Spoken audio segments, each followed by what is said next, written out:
Boa noite, irmãos. Que a paz do nosso Mestre Jesus esteja em nossos corações, hoje e sempre.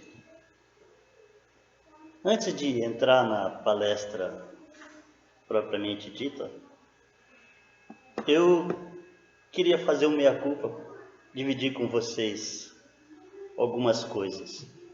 Porque o tema que eu tinha me proposto a trazer aqui, quando me foi pedido, era outro. Eu estava trabalhando em outra palestra. Eu queria falar aqui dos profetas de todos os tempos, trazendo as 3 revelações: Moisés, Jesus e a doutrina dos Espíritos, compilada por Kardec. Mas desde a semana passada, eu estava com essa parábola em mente, no coração. Parece que ela foi me... Mas ainda assim, não satisfeito, precisava trabalhar outra palestra e ela não me... E eu não conseguia encontrar nos meus escritos, nos meus guardados, porque é algo que eu já tinha trabalhado, a questão dos profetas, então eu tinha ele compilado já. E aquela coisa meio insistente em mim, não, está lá no meio dos livros, vai lá procurar nos teus livros, Fui na biblioteca lá, encontrei lá um impresso, a resenha dessa palestra. Olha que bacana, tinha tanta coisa que eu estava lembrando, mas já tinha esquecido de outras passagens, E não satisfeito, fui lá procurar nos backups de computador. Fui lá, peguei aquele monte de DVD antigo, procurando a questão dos profetas, Encontrei de novo lá em 2 ou 3 DVDs lá essa parábola. Como é difícil como a gente dificulta para os nossos companheiros espirituais quando eles querem nos passar alguma coisa.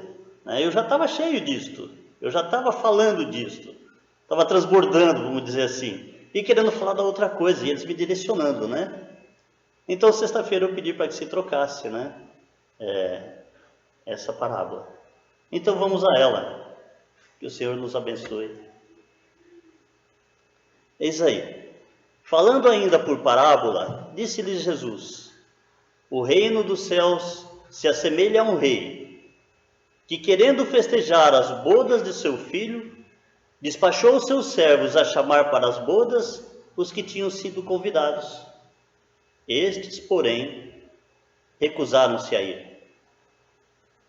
O rei despachou outros servos, com ordem de dizer da sua parte aos convidados: preparei o meu jantar, mandei matar meus bois e todos os meus cevados. Tudo está pronto, vinde às bodas. Eles, porém, sem se incomodarem com isso, lá se foram, um para a sua casa de campo, outro para o seu negócio. Os outros pegaram dos servos e os mataram, depois de lhe haverem feito muitos ultrajes. Sabendo disso, o rei se tomou de cólera e, mandando contra eles os seus exércitos, exterminou os assassinos e lhes queimou a cidade.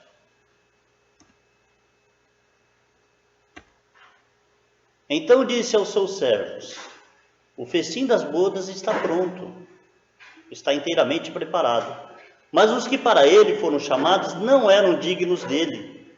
E depois as encruzilhadas, e chamai para as bodas todos quantos encontrardes. Os servos então saíram para as ruas e trouxeram todos os que iam encontrando, bons e maus. A sala das bodas se encheu de pessoas que se puseram à mesa. Entrou em seguida o rei para ver os que estavam à mesa, e dando com um homem que não vestia túnica nupcial, disse-lhe: meu amigo, como entraste aqui sem a túnica nupcial? O homem guardou silêncio. Então disse o rei à sua gente: atai-lhe as mãos e os pés e lançai-o nas trevas exteriores. Aí é que haverá prantos e ranger de dentes, porquanto muitos foram chamados, mas poucos os escolhidos. Isso está em Mateus, conforme podem ver ali no capítulo 22. Bom, primeiro vamos ver o que são as parábolas, Os estudiosos repartem as parábolas de Jesus em 3 partes. A primeira delas é a que encerra os usos e costumes do judeu nessa época, a sua maneira de viver, as modalidades de agir, as propriedades deles na época. Exatamente essa que nós vamos ver agora. A outra é da vida rural, dos habitantes da vida rural. Então, falamos aí da parábola do semeador. E a grosso modo podemos entender que não importa onde cai a semente, a terra onde cai a semente, o importante é semear, divulgar o Evangelho. A semeadura é nossa e a colheita pertence ao Senhor. E a outra é de assuntos domésticos. Temos aí a parábola da candeia, em que devemos colocar a luz no alto, a luz do nosso entendimento, a luz do nosso conhecimento, iluminando e dispersando para os nossos irmãos esse conhecimento, esse nosso entendimento, iluminando a todos que não estão à nossa volta. O egoísta guarda para si mesmo, né? Bom, isso posto, eu fui lá para Lucas, porque ele, embora eu tenha trazido a passagem extraída do Evangelho de Mateus, Lucas também nos traz essa passagem. Por que Lucas? Porque ali ele coloca um pouquinho dos bastidores. Porque nessa passagem acontece essa parábola, Jesus fala uma semana antes de terminar o seu ministério. E ali ele estava falando com os seus discípulos a respeito da humildade e da caridade. A humildade quando ele fala daquela parábola de convidar os pobres e não os ricos quando você dá uma ceia. Porque os pobres não podem retribuir, enquanto os ricos sim. Então a recompensa daquele que dá o festim aos pobres está no reino dos céus. Aí está uma grande lição de humildade. E a outra, né, da caridade, a questão dos primeiros lugares. Então ele recomenda que sentemos nos últimos lugares, no local mais adequado à nossa condição, não procurando o destaque na multidão. Essa é a humildade, né? Estou falando de caridade aqui. Bom, então falando isso, ouvindo isso, olha só que diz lá. Um dos que estavam com ele, maravilhado, né? Disse, bem-aventurado o que comer pão no reino de Deus. Aí Jesus pega o gancho. Porque o judeu imaginava o reino dos céus igual ao reino humano. Com cetro, com reinado, com rei, vassalos, exércitos, coroa, toda aquela glória do reino dos céus, para eles era semelhante ao... Então Jesus fala que o banquete, o rei começou a preparar um banquete de núpcias. Começou com o rei ali. E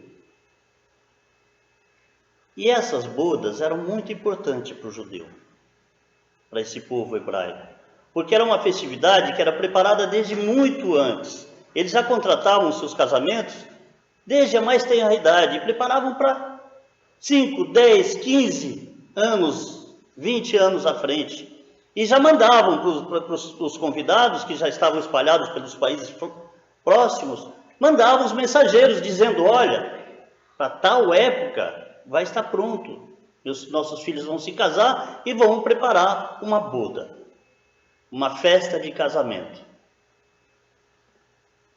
E por que eles faziam isso? Para manter não só a pureza da raça, mas a lei de Moisés intacta, para que ela não ficasse deturpada com a ligação com outros povos. Se bem que durante muito tempo o povo judeu também se ligou ao politeísmo, no tempo da escravidão junto à Babilônia. E qual era a importância dessa festa do rei? Imaginemos na boda de Caná, em que Maria estava presente. Eles eram humildes, Maria e José, operários. Ele carpinteiro, ela tecelã. E essa festa deveria durar 2 semanas. Já no primeiro dia perdeu acabando o vinho. Uma festa de gente humilde, operária, durando 2 semanas. Então imagine a festa de um rei. A beleza, a grandeza do entendimento, do ensinamento de Jesus, que pegava todo o ensinamento, o costume do povo, para poder ensinar, para poder se fazer compreendido, né? Bom, Maria chega a Jesus e fala: eis que acaba o vinho, traga vinho para nós. Jesus falou: não, mulher, ainda não chegou a minha hora. Mas qual é o filho que nega o pedido de mãe? E depois o judeu preconceituoso já estava imaginando maus augúrios para o casal, é uma questão de infelicidade. Então Jesus, né, reportando agora a Gênese de Kardec, que nós conhecemos a manipulação dos fluidos pelos espíritos superiores, e Jesus, conhecedor disso, trabalhou nessa substância molecular da água, dando à água a cor, a textura e o sabor do vinho. Tanto é que o mestre de cerimônia diz a ele: mas todo mundo coloca o melhor vinho primeiro e depois traz o vinho de inferior qualidade, mas você não, guardou o melhor vinho para depois, né? Então quem eram esses primeiros convidados da parábola? Quem seriam eles? Então nós vamos reportar a Abraão. Vamos a Ur, na Caldeia. Quando Deus, o enviado do Senhor, manda a Abraão para que vá a determinado local onde vai ser constituído um reino, e que ali se transformaria numa grande nação, cuja descendência seria mais numerosa do que as estrelas do céu. Abraão, que era monoteísta, já capelino, exilado, com seu grupamento já pronto para espalhar esse conhecimento do Deus único para toda a humanidade. E aqui nós tivemos o primeiro grande equívoco do povo hebreu, porque ele julgou que essa ascendência espiritual dele seria temporal, coisas do mundo, de dominação. Ele ia sobrepujar todos os povos, e toda a descendência da terra física seria hebraica. Mas Deus prometeu a eles uma herança espiritual. Então eles não aceitaram, porque tiveram esse equívoco de julgamento. São os primeiros convidados. Lembrando ainda que Moisés disse a eles que Deus criou a terra para eles.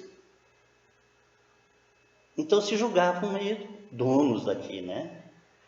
Então todos os outros devem se submeter a nós, já que somos o povo escolhido do Senhor. Esse era o pensamento do povo judeu na época. Então, não foram atendidos, o rei manda outros enviados a buscar. Está pronto o banquete, venham. Aqui está. Despachou outro servo com a ordem de dizer da parte aos convidados, da sua parte aos convidados: preparei meu jantar, mandei matar os meus bois e todos os meus cevados, está tudo pronto, venham. Eles, porém, sem se incomodarem com isso, lá se foram, um para sua casa de campo, outro para o seu negócio, outros pegaram dos servos e os mataram, depois de lhe haver feito muitos ultrajes. Então aqui Jesus já começa a falar dos profetas que foram enviados para o povo e que foram mortos. Então Jesus já está falando desses profetas da antiguidade. Eu trouxe alguns deles aqui para nós vermos. Isaías, ele foi o maior dos profetas da antiguidade. E ele não se submeteu a determinações do rei Manassés no tempo de escravidão da Babilônia, e foi mandado cortar ao meio. Porque a voz dos profetas incomodava, eles chamavam o povo, a esse povo dissoluto, a esse povo que nessa época aqui, alguns fazendo culto ao deus Baal, praticando magia, adivinhação, coloquei aqui, sacrifícios humanos, e Manassés, o rei, inclusive sacrificava os próprios filhos a esse Deus. E Isaías, de tanto incomodar, não foi cerrado ao meio. Jeremias, que conclama o povo de Israel a não entrar em luta contra o rei Nabucodonosor, que era também um dos reis da Babilônia, porque seriam exterminados. Mas o povo tinha sede de dominação, queria dominar, eu sou o povo escolhido do Senhor, partir para a guerra, mas antes jogaram Jeremias num poço de víboras. Então aí vamos encontrando os enviados do Senhor sendo mortos pelo povo que estava preocupado com as coisas do mundo, como diz lá o evangelista, né? Cuidando das suas casas, das suas fazendas, dos seus negócios. Daniel, ele também fala do mau procedimento desses reis da Babilônia e é tirado nas covas dos leões. E ele, que tinha autoridade moral, sobrepuja os leões, que se aquietam e deitam aos seus pés. E quando vem procurar Daniel, destroçado pelos leões, encontram ele lá, né, tranquilo, como podem ver na foto, junto com os leões. Agora Jesus já passa mais à frente. João Batista, segundo Jesus, o maior dos nascidos de mulher. Que quando os discípulos perguntam a ele, mas não era necessário preciso que Elias viesse primeiro? Jesus responde, ele já veio, vocês não reconheceram. Então ali eles compreendem, segundo o evangelista, que ali que era João Batista de quem ele falava. Temos aqui então a primeira lei de causa e efeito. Porque Elias, reencarnado em João Batista, na Babilônia, ele desafia os sacerdotes do culto ao deus Baal a determinadas circunstâncias. Eles não conseguindo, Daniel vai lá e faz, mandou botar fogo, né? Incendiar uma combustão, uma questão de combustão espontânea, né? Então ele pôs fogo lá em algumas madeiras, apenas orando ao Senhor. E aí o povo se animou, então ele determina, aproveita essa euforia, manda cortar a cabeça desses 250 sacerdotes. Na lei de causa e efeito, temos aqui João Batista com a sua cabeça cortada numa bandeja. Por que isso, Caio? Porque ele também estava incomodando o rei Herodes. Porque a esposa do irmão de Herodes, Filipe, vivia em concubinato com ele. E ele foi lá e falou, vocês estão vivendo em adultério. Herodias então pede que ele seja preso e ficou esperando uma oportunidade para pedir que ele fosse morto. Porque Herodes não tinha coragem de matar João Batista, reconhecendo nele um homem bom. Então na festa de aniversário de Herodes, a filha de Herodias dança divinamente, Herodes fica animado, promete qualquer coisa, inclusive o reino, bastava ela pedir, que ele a daria. Então Herodias diz à sua filha que peça a mão da cabeça de João Batista numa bandeja. Então o rei, para não passar Herodes, né, não passar vexame diante dos seus convidados, manda que lhe cortem a cabeça. Bom, deixa eu me achar aqui.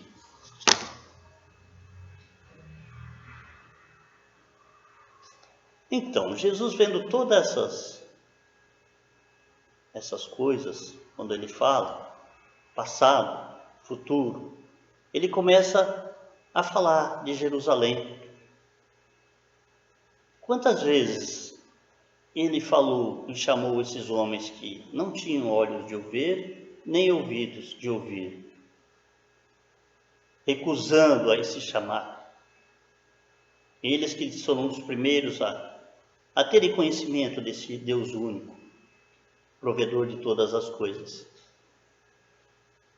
E quando ele tem os seus enviados decepados, massacrados, ultrajados e mortos, Jesus aqui ele atribui a Deus uma qualidade negativa dos hebreus.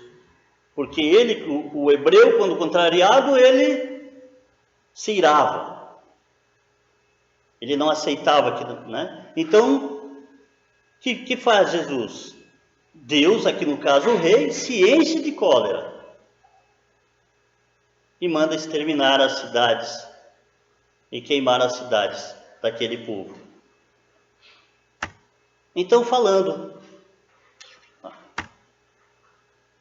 disso, aqui está a passagem. Jerusalém, Jerusalém, que matas os profetas e apedrejas os enviados de Deus. Quantas vezes quis ajuntar os teus filhos, como a galinha que ajunta os pintinhos, os pintainhos, debaixo de suas asas, e tu não quisestes.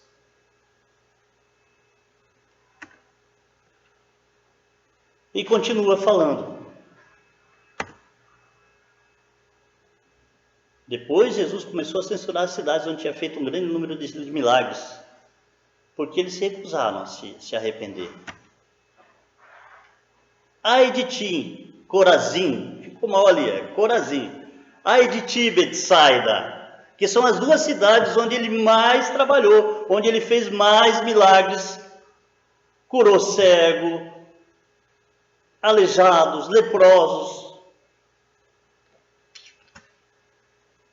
Porque se tivessem sido feitos em Tiro e Sidônia os milagres que foram feitos em vosso meio, há muito tempo elas teriam se arrependido sobre o silício e cinza, e ainda nem assim.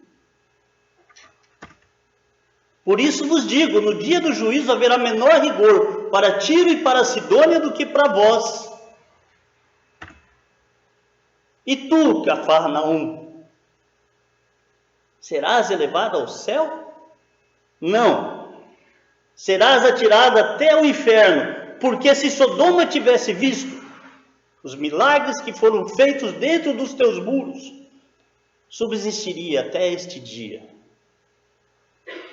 E aqui eu quero falar uma fala que é do Haroldo, em que ele fala que as profecias, elas são feitas para não serem cumpridas. Lembrando de Jonas, que se recusou a ir profetizar aos ninivitas, e depois ele foge, vai para o mar revolto, jogam ele do barco, uma baleia o engole e cospe lá na praia. Então ele obrigado vai lá e profetiza que se eles não se emendassem, sua cidade seria destruída. Então eis que eles se consertam e nada acontece. Aí Jonas então se revolta com Deus, fala, não, que profeta sou eu profetizo, você chega lá, não faz nada, né? E aí Deus também dá uma grande lição a ele. Ele vai para o deserto, revoltado com o Senhor, e deita-se a uma sombra, não me lembro mais qual era a planta, a única sombra que tinha, e o Senhor mata essa planta. Aí ele se revolta mais ainda, mas Senhor, era a única sombra que eu tinha e até isso me tiraste, né? Então o Senhor fala com ele assim, mas viu, se você tem cuidado com uma planta, imagina eu com os meus filhos, você acha que eu queria que algum deles tivesse tal destino? É o amor que cobre a multidão dos pecados. É sempre um alerta, a profecia para a humanidade. Porque se continuares, como diz aqui ele, né?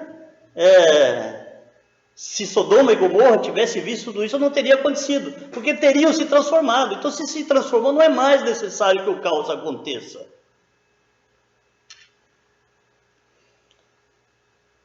Ali ele demonstra toda a sua autoridade. E fala também de Jerusalém que seria destruída. que acontece no ano 70, quando Tito, filho de Vespasiano, invade a cidade. Os judeus se refugiam no templo de Jerusalém, ele invade lá e mata todo mundo. Então milhares de judeus são mortos aí. Profetiza também, fala da diáspora, que no ano 132 os judeus perdem o direito até à pátria. Permaneceram assim até o ano de 48, quando na Convenção de Genebra se instituiu o Estado de Israel. E eu pessoalmente digo que um povo que passou tanto tempo sem uma pátria está negando a outro povo o direito de ter sua própria pátria, né? Questões políticas e culturais à parte. Se somos irmãos, devemos dividir, não é? Bom, aqui a gente estava falando de Jerusalém destruída, né? Perdão, eu viajei um pouquinho, tá?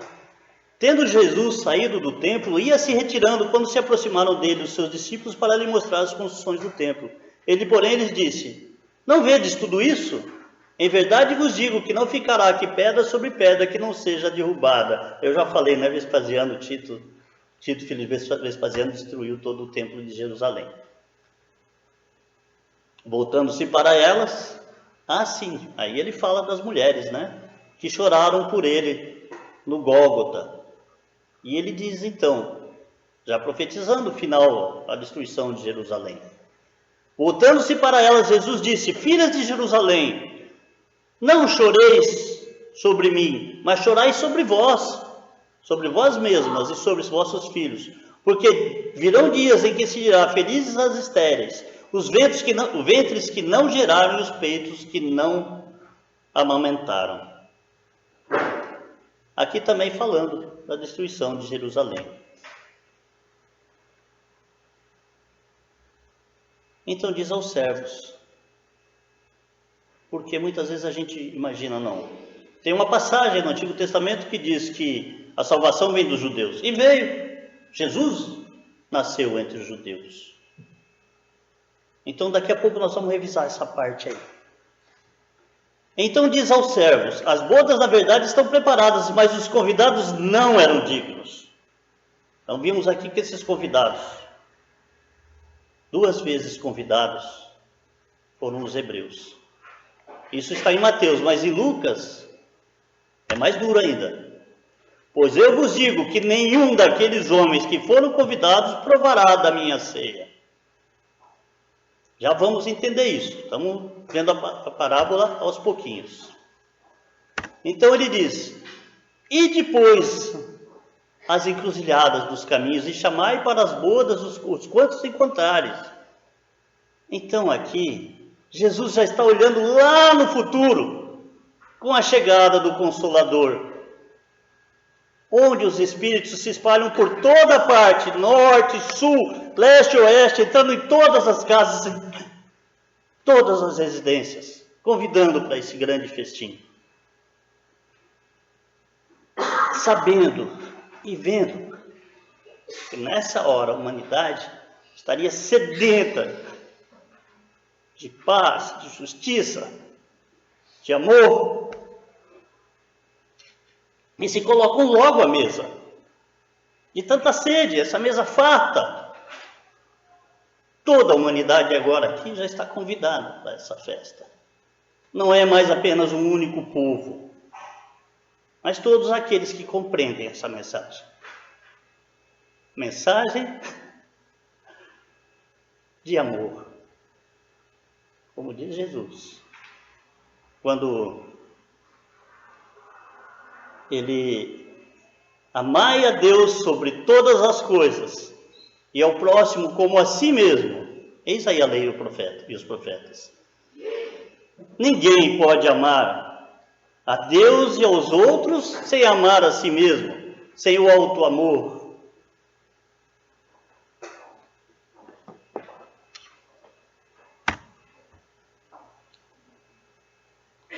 Mas olhando detidamente, o rei percebe que um dos convivas não portava o traje nupcial. Que traje é esse?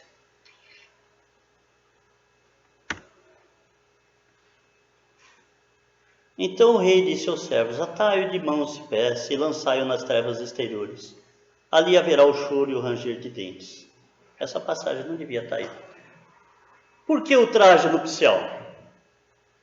Porque o judeu, o povo hebreu, ele era muito cioso da sua apresentação. E as famílias mais ricas, quando preparavam, quando mandavam os primeiros convites, anunciando o casamento, a boda que se daria daí a algum tempo, eles mandavam tecidos raros e preciosos para que essa pessoa confeccionasse o seu traje. Não chegasse na hora da festa a estar mal vestido. Mas ainda assim, no costume desse povo, ele não satisfeito ainda preparava novos trajes e deixava à porta, no portal de entrada. Se alguém chegasse ali e achasse que a sua roupa não estava boa o suficiente, ela podia escolher qualquer uma das que estava ali. Então era preciso de ser muito displicente para estar mal vestido nessa festa.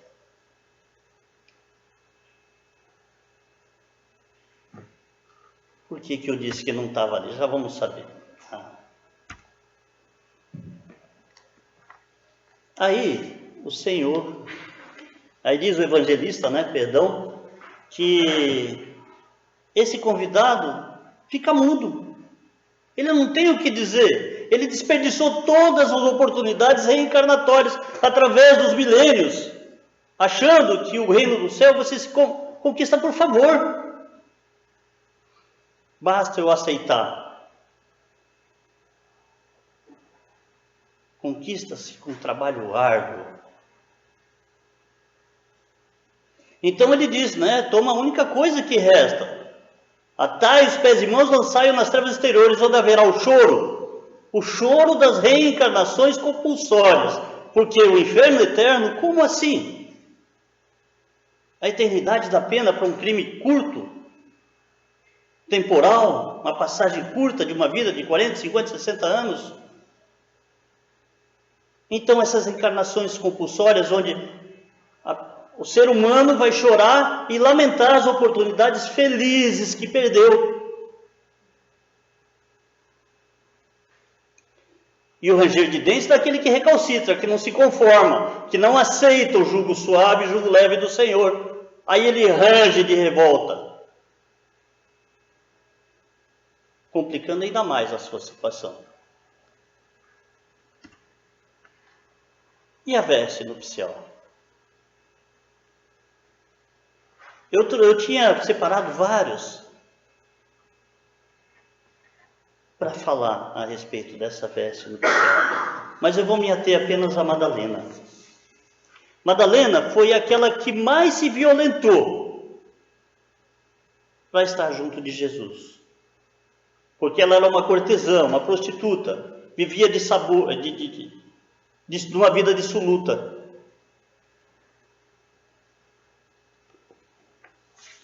Me perdi aqui nos meus papéis. E ninguém acreditava nela. Tanto, o sacrifício dela foi tanto, que foi a ela que Jesus aparece primeiro no jardim do horto. Foi a primeira pessoa a ver Jairo. E quando ela correu a contar para os discípulos, ninguém acreditou nela. Logo para Maria, você, prostituta, Jesus apareceu, não, ninguém acreditou. Mas Maria não. Maria sim, eu creio, eu sei que meu filho vive. E depois que o mestre se vai, os discípulos começam a se dispersar. 2 a 2. Cumprido a determinação de Jesus e de pregar o Evangelho. Restam os últimos 2 em Dalmanuta. E ela fala, me leve com vocês. Lugar também para mim. Mas eles também aí, não acreditaram nela e recusam. Fica triste, sozinha. Mas logo em seguida começam a chegar os leprosos, distantes, que não sabiam que o mestre não estava mais aqui. Então, pela emoção. Eles não sabiam que o mestre não estava mais entre nós.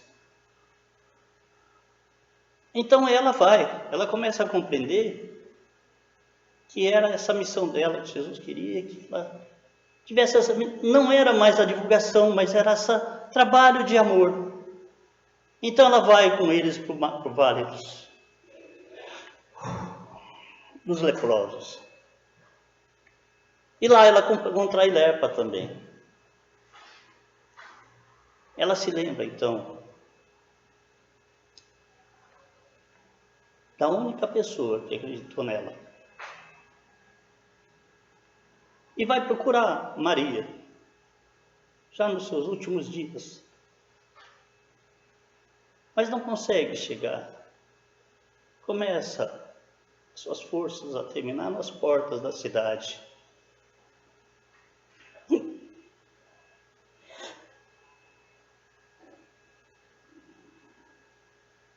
Então ela se esconde para privar as pessoas, um ato de caridade, para que não visse a sua condição deprimente. Houve espaços. Não se aproxime, sou leprosa, mas os passos continuam. Com o último esforço, ela abre os olhos e vê os pés descalços e perfurados. Rabone, mestre.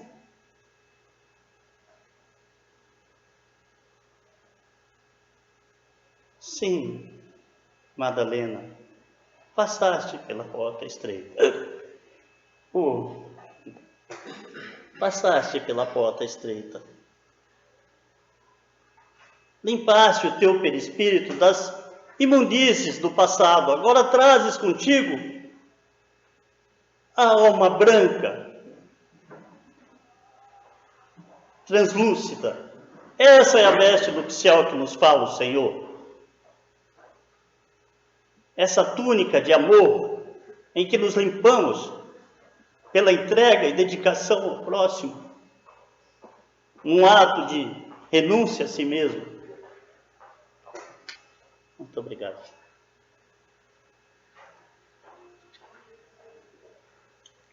Então, irmãos, era com essa